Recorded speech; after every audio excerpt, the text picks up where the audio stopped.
ఈ వీడియో చూస్తున్న వారికి నమస్తే అండి. మన ఛానల్ని సబ్స్క్రైబ్ చేసుకోండి. ఈరోజు సమాచారం తెలుసుకుందాం. కేంద్ర ప్రభుత్వం కొత్తగా తీసుకొచ్చిన యూనిఫైడ్ పెన్షన్ పథకాన్ని యూపీఎస్ని ఉద్యోగ సంఘాలు నిర్ద్వందంగా తిరస్కరించాయి. జాతీయ పెన్షన్ సిస్టమ్ కానీ నేషనల్ పెన్షన్ స్కీమ్ యూపీఎస్ కానీ వద్దని పాత పెన్షన్ పథకాన్ని ఓపీఎస్ని అమలు చేయాలని స్పష్టం చేశాయి. ప్రస్తుతం ఉన్న కొత్తగా తెస్తున్న పెన్షన్ పథకాలతో కేంద్ర ప్రభుత్వ ఉద్యోగులకు ఎటువంటి ప్రయోజనం లేదని association of central secretariat service forum తేల్చి చెప్పింది.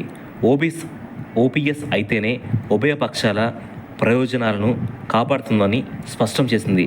దానికోసం పోరాడుతూనే ఉంటామని గురువారం ఎక్స్ ద్వారా ప్రకటించింది.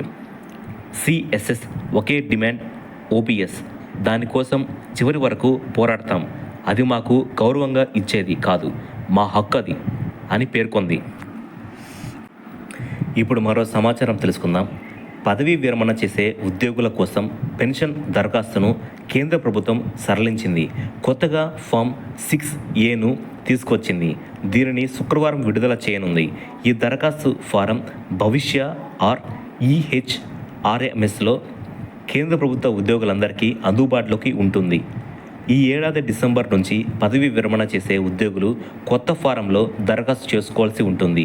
ఈహెచ్ఆర్ఎంఎస్లో లేనివారు ఫామ్ 6A నింపి భవిష్యలో దరఖాస్తు చేసుకోవాలి. గతంలో ఉన్న 9 ఫారాలను కలిపి ఒకే ఫారాన్ని తయారు చేశారు. ఉద్యోగి అందులో ఒక సంతకం చేస్తే సరిపోతుంది. ఇప్పుడు మరో సమాచారం తెలుసుకుందాం. ఎన్టీఆర్ భరోసా కింద ప్రజలకు అందించే పింఛన్ల పంపిణీలో భాగస్వాములయ్యే వివిధ ప్రభుత్వ శాఖల ఉద్యోగుల బదిలీల విషయంలో ప్రభుత్వం కొంత సడలింపు ఇచ్చింది. సెప్టెంబర్ 15 వరకు వీరికి బదిలీలు ఉండవని పేర్కొంది. ఈ మేరకు గురువారం ఆదేశాలు ఇచ్చింది. మిగిలిన ప్రభుత్వ శాఖల ఉద్యోగులకు సెప్టెంబర్ 1 నుంచే బదిలీలు అమలులోకి వస్తాయని ప్రభుత్వం పేర్కొంది. పింఛన్ల పంపిణీకి ఉద్యోగుల బదిలీ ప్రక్రియ కారణంగా ఇబ్బందులు ఏర్పడకుండా సర్కారు ఈ నిర్ణయం తీసుకుంది.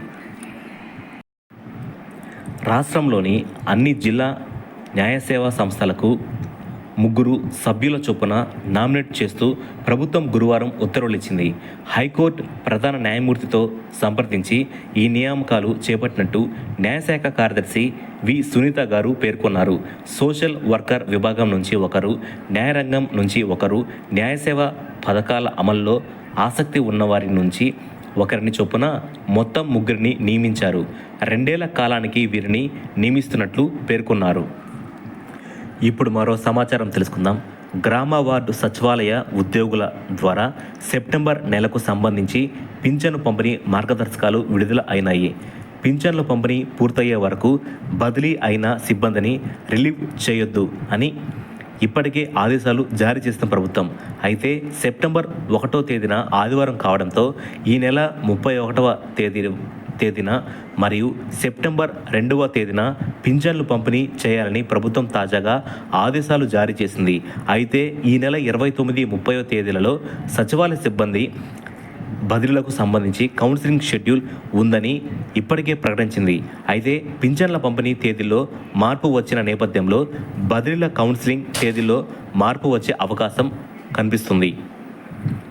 ఈ అంశంపై రేపటికి ఓ స్పష్టత వచ్చే అవకాశం కనిపిస్తుంది.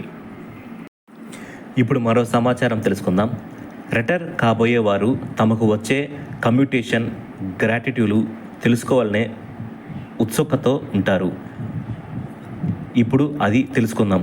కమ్యూటేషన్ 40% చేస్తే మీ బేసిక్ పేను 20తో గుణించండి, అంటే 20తో మల్టిప్లై చేయమని వచ్చే మొత్తమే మీ కమ్యూటేషన్ గ్రాట్యుటీ.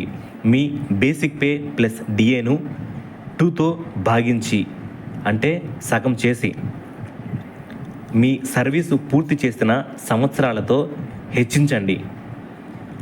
వచ్చే మొత్తమే మీ గ్రాట్యుటీ. 16 లక్షలు దాటిన 16 లక్షలే ఇస్తారు. 3. పెన్షన్. మీ బేసిక్ పేను 0.3తో గుణించండి. ప్రస్తుతం డిఏను 0.5తో గుణించండి. 2 కలపండి. మీకొచ్చే పెన్షన్ అదే.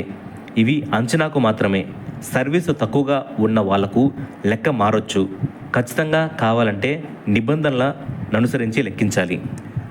ఇటువంటి సమాచారం తెలుసుకోవడానికి మన ఛానల్ని సబ్స్క్రైబ్ చేయండి, లైక్ చేయండి, షేర్ చేయండి, కామెంట్ చేయండి. Thank you.